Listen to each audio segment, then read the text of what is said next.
अगिला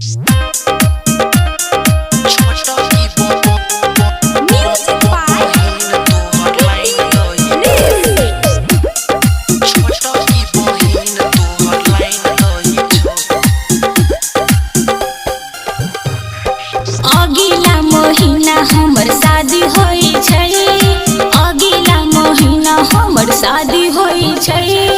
दुल्हा हमारे रोज फोन करे छै, हे रे दुल्हा हमारे रोज फोन करे छै। हाँ तोहर टेंशन छोड़ी हम नहीं लेबो, तोहर टेंशन छोड़ी हम नहीं लेबो। छोटा की बहिन तोहर लाइन दही छो, हे गे छोटा की बहिन तोहर लाइन दही छो।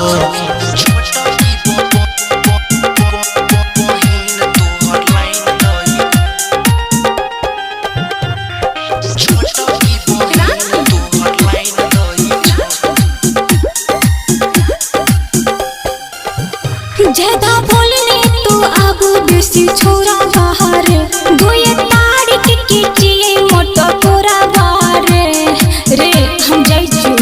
जोना ककरा सुनबै छी जाई छी तो जोना ससुरा बागे, तोरा बिन रहिले तो तोहर यारा बागे।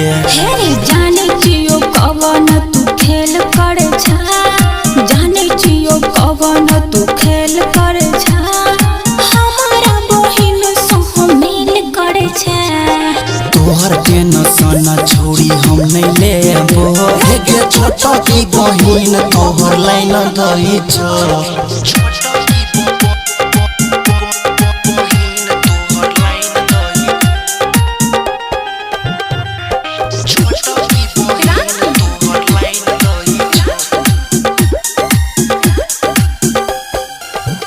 दीपक ज्यादा ने बात भूलई हर, हम जाई छियो तू ठीक सरई हर रे भूल जियो। गे कमी नहीं छे तोहर बात सबके जनाई देबो, तोरा छोटकी बहिन के पटाई लेबो। हाँ कैसे के तोरा हम मना करबो, कैसे के तोरा हम मना करबो।